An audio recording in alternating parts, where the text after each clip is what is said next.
look at what we stumbled across. Whoa! Welcome back to another beautiful day in Singapore. We are exploring another one of Singapore's islands that is not Sentosa today.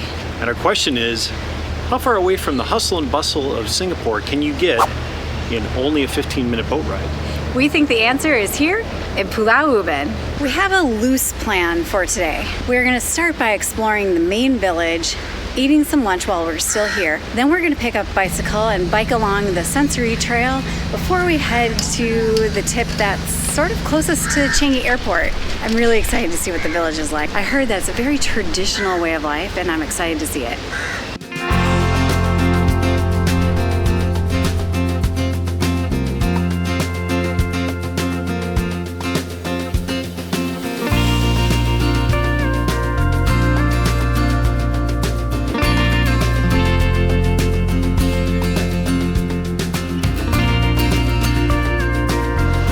I had read online that the main village was small. And that's no joke. You can walk around it in about 5 minutes.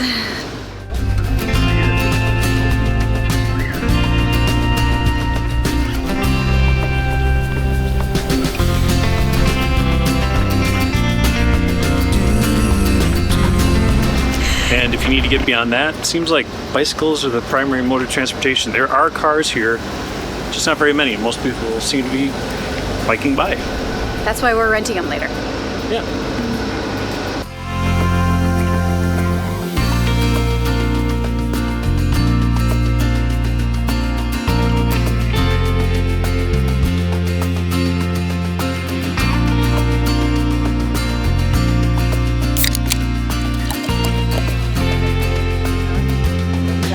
Well, we have found a cafe that's opened, and when we were here a year ago, everybody said to us, you have to try the chili crab.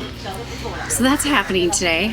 One of us is more excited about it than the other one because I don't do well with spice, but we're gonna try it. Spicy food is amazing. I don't know what her problem is.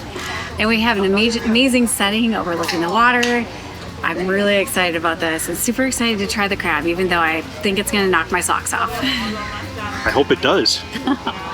I ordered something at the Singapore Zoo of all places. It's this amazing noodle dish with this delicious egg gravy. I was told that it was common, but I've been looking for it all over Singapore, and I found it on the menu here, I think. This was such a satisfying dish. I am delighted to be having it again. I've been talking about it for a year. I've tried finding it in Minnesota, back in the United States, and I have not been able to find anybody that has anything like this. I might have to resort to cooking it myself. I absolutely love this dish. I think it's delicious. I love it. The chicken is a ground chicken. There's some spring onions. It looks like there's some spinach in here, some onions, something flat that I have no idea what it is. It could be a potato, I'm not really sure. It has egg in it as the base of the gravy, and that's not very common, at least where we're from. And I think it's just fantastic. Now we need to try the main event, the chili crab. Extract the arms, Okay. the arms and the pincer. Okay. Then the bodies, you just normally, for me, I just squeeze it, then I just Squeeze it. Yeah, squeeze it, and you suck it. There's the meat inside. You can see that. Yeah. Okay. Okay. Thank you very much. I know that it will do that because there's a Yeah. couple spines there. There you go, and then crack it up and down the leg. I hear it cracking. I don't know if I'm making any progress. Unfortunately, the audio failed during the chili crab main event. What we can tell you is that even Bill said, the sauce is really spicy, which meant I once again tried to react to spice like a normal person, which I totally succeeded at. The crab meat itself was absolutely delicious and slightly sweet, and we'll just have to try it again next time. Well, that was really great. Got to try chili crab, and Heather got that dish that she's been looking all over for. What was really amazing was what happened after we were done eating. Our neighbors were eating some fresh, very local durian. We're just gonna show you how that went. Our kind neighbors have given us some durian to try, so first time trying durian. I'm sure this will go well.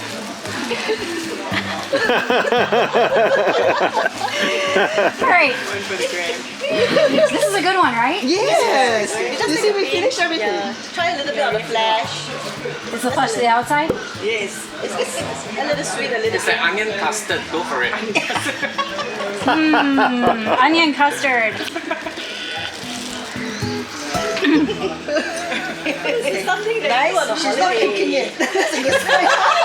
I think she doesn't really like it. No, save it. That is actually not bad. Yeah. Whoa! Aren't you surprised? I am shocked. I mean, the aftertaste is lingering, but it tastes better than I thought it would. Really? Very good acquired taste. Yeah, we had stinky tofu in Taiwan a few months ago. What did you say? It was not great. But durian now doesn't smell bad because stinky tofu. It's much, much, much worse. Yeah, but this is not as bad as I expected it to be. Now she's enjoying it. She's going for seconds. Wow. She's going for seconds. Isn't it his turn now? I can taste the fruitiness of it. Yay! I'm shocked. It's your turn now. I'm shocked. You have to try. I'm not getting out of this. No. It smells like durian. So just a little bit of the outside. Okay. That was a good bite. Not for him. But it gets better. There's hope. It's not as It's bad. not okay. Don't speak too soon. So the initial flavor was about like it smells, which is not great. But then a nice flavor takes over. I don't know how to describe it. It's just It nice tastes like juicy fruit gum to me, a little bit, yeah. except mixed with stinky socks. That's the smell to us. Yeah, a little bit like jackfruit, which is like that. Yeah. A little bit, yeah. It's good. I'm going to finish it off. Heather doesn't want it. She's already taken her glove off. I'm going to finish it off. Love free. Well done. It's good. Oh my gosh, I'm shocked. Oh, This is so shocking. Shocking development. oh, thank you very much. Oh my gosh. That was actually really great. I wasn't expecting that to be good. And what is it with Singaporeans? They just keep giving us food. That's Yeah. so nice. This has been the strangest week. That has been happening to us all week, and we do not remember that happening when we were here a year ago. It's just been incredible hospitality by everybody that we ran into.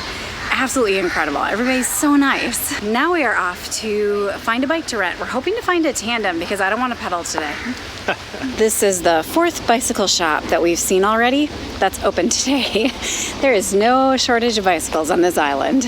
There's a bit of construction noise where we are renting our bike from, but we found a tandem. So this is happening. We have rented bikes pretty much all over Europe and in parts of Asia. We've never rented a tandem bike together. Am I able to be a backseat driver on a bicycle? What's the etiquette for this? Right.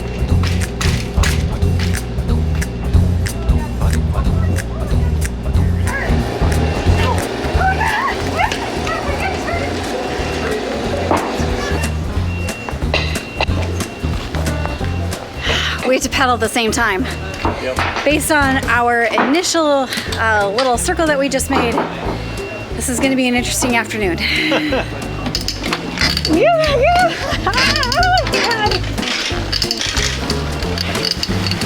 And we are on our way. We got a tandem bike so that we can film while we're biking. When you each have your own bike, it's really difficult. Oh. Stop pedaling. But this is difficult too. We have to pedal at the same time. And our legs. I have no idea when he's stopping or starting. Where am I going? To the right. Go to the right. We might have chosen poorly today. Also, I can't really see anything. Down in front.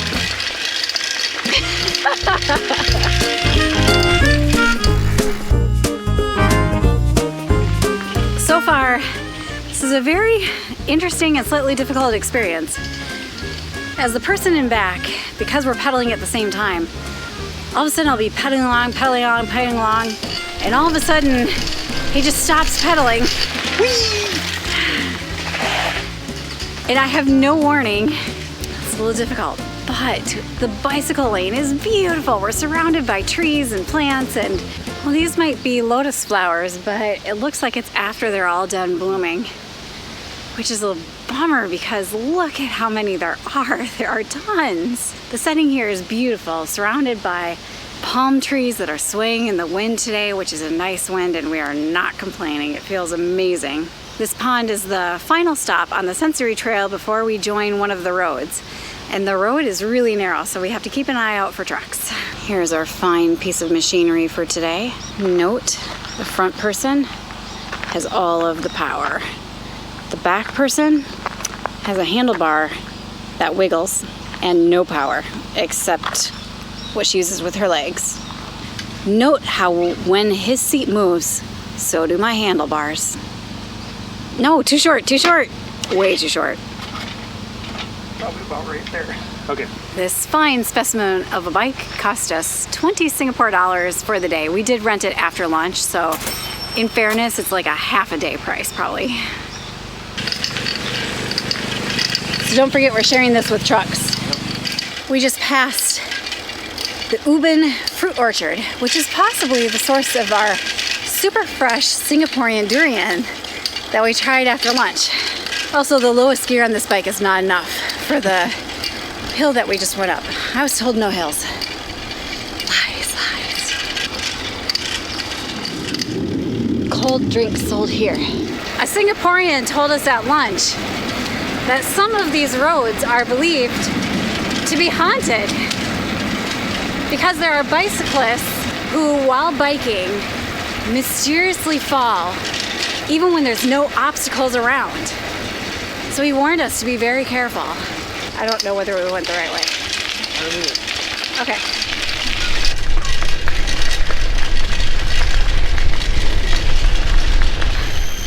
We are in the middle of the forest on our path and randomly came across this sign with an identical one about 20 feet that way.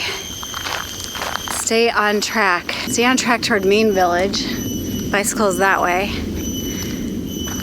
And then there's a sign facing the opposite way of where we came from to the Chek Jawa Wetlands, which is where we're headed. It's not facing the way we came from. So signs here are a little bit confusing, but I think we're gonna go this way since it doesn't have a no bicycling sign. I know that was a double negative, but it seems like you can cycle there.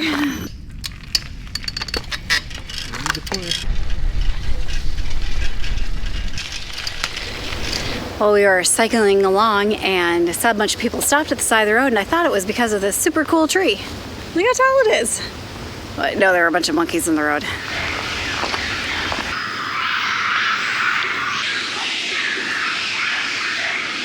We have no idea what's going on. The 3 or so monkeys that were on the road have decided that they want in on whatever that is that's going on. I've never heard anything like that. But then again, we didn't have monkeys at home. They sort of all ran away when we got here, so we're here looking at the cool tree.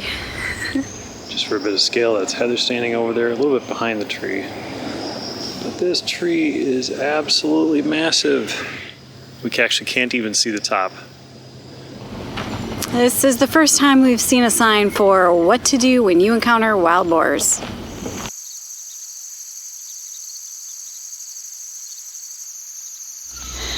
Well, this was our bicycling goal. I'm not sure how to say it. Chek Jawa Wetlands? Chek Jawa Wetlands. Was that thunder? It's blue skies. Singapore's weather is so weird.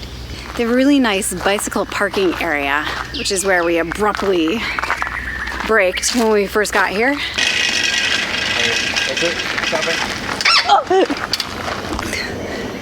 Not a graceful stop. We've had a little challenge coordinating on these kinds of things.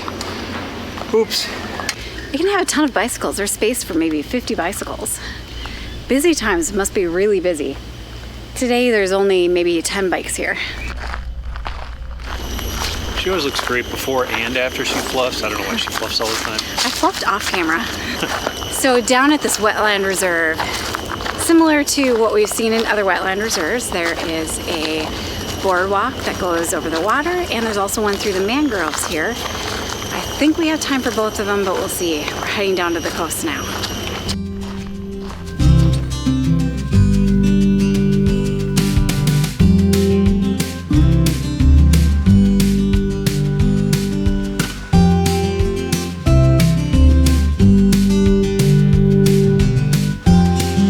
At the start of the video, we asked the question, how far away from the hustle and bustle of Singapore can you get in 15 minutes on a boat? You can get into nature, that's for sure. But we are within sight of Chengi's airport. And we're just enjoying watching a couple airplanes land.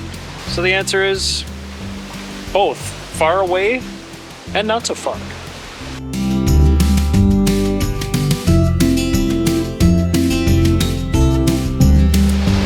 And while Bill is staring at airplanes, I'm looking at this tree that's behind me, which is a nutmeg tree. It's a specific kind of nutmeg that's actually endangered in Singapore but grows all over Pulau Ubin. So this is a perfect place to see it. And there's berries all over the place for the nutmeg. Is that what they're called? Nutmeg berries? Nutmeg pods? Fruits. Nutmeg fruits? Anyhow, they're all over. It's really cool. Some are red, green, yellow. They're beautiful. Speaking of beautiful, this boardwalk is really spectacular. Oh, we spotted another eagle circling high above us. I can't tell you how frustrating it is to see them when they're close to us and then get the camera out there and they're like so far away you can hardly see those little dots circling in the background. But we saw an eagle. This is, I think, the third place that we've spotted an eagle in Singapore, which is just unexpected. I love it. We actually have quite a few eagles back in Minnesota.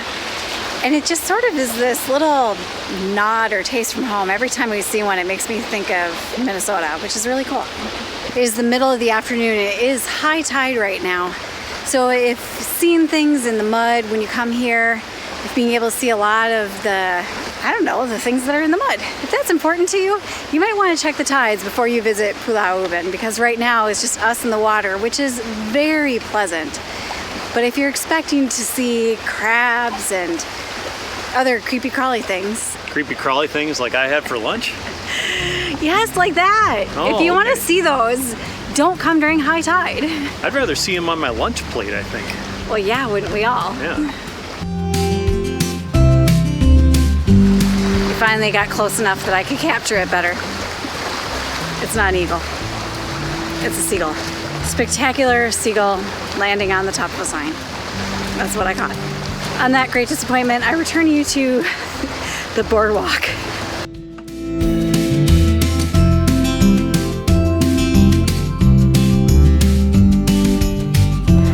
All right, we are going to go through the mangrove section, and we are not going to talk the entire time because we're hoping that we can film some birds. So this next section is going to be a little bit quieter than we normally are. I mean, you're welcome.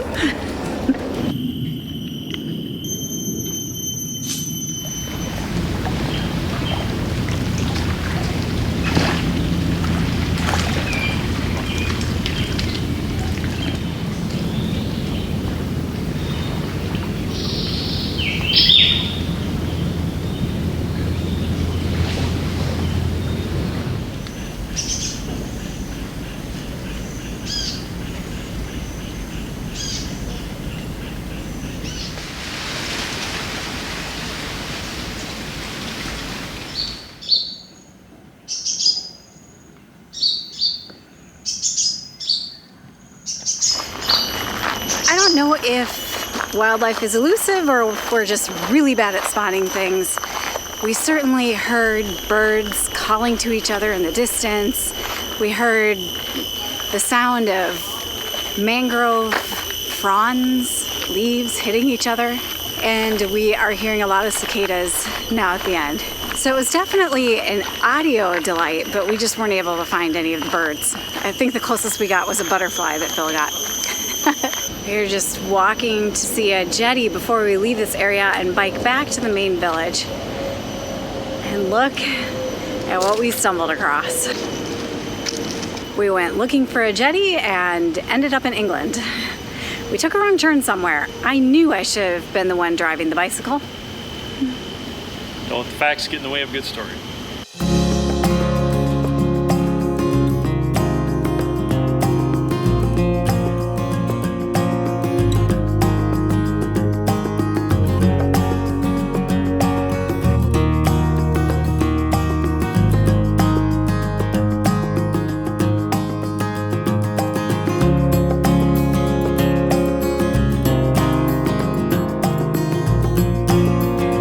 I've heard it said that this is the last fireplace in all of Singapore. I have no idea if there's any truth to that, but it is no longer used.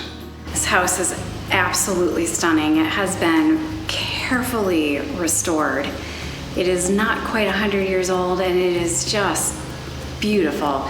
The stonework on the outside, the woodwork on the inside, the tiles, just beautiful. It's gorgeous. To the jetty.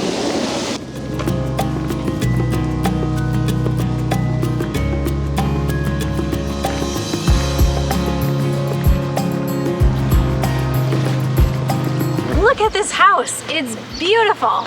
This has been a fantastic stop.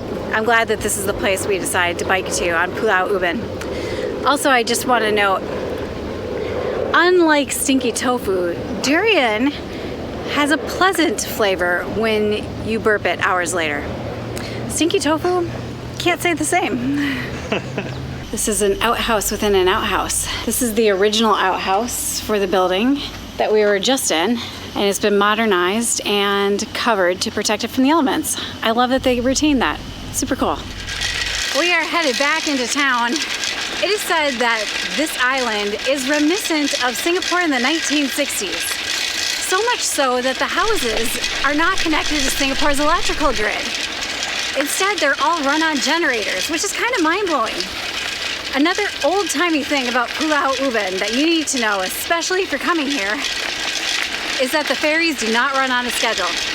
The ferry operators, also called bumboat operators or bumboats, wait until their bumboat is full. 12 people is what it takes, and 4 Singapore dollars per person. Once the boat is full, then they'll take off and you're on your way either back to mainland Singapore or over here to Pulau Ubin. The bad news about this is that they wait until the boat is full. So if you wait too long at the end of the day, then you have to pay for the entire boat yourself.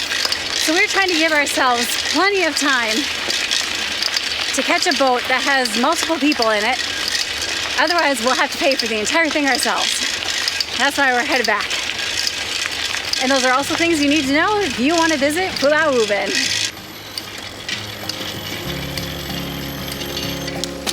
A little bump up a hill.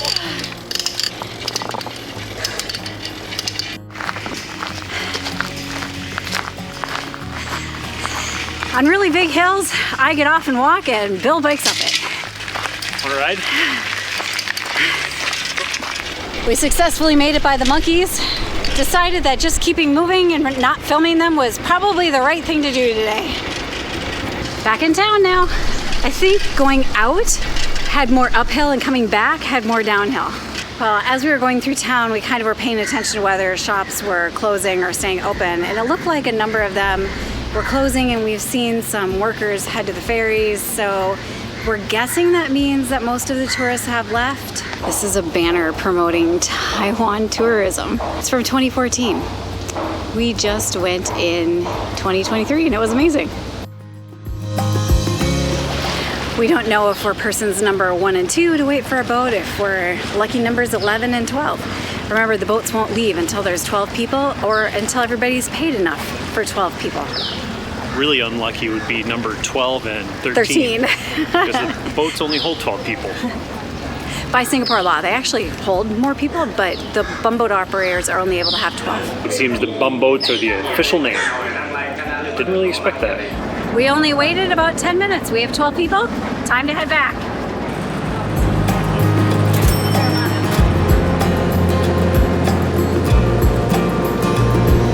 Well, we are back on terra firma.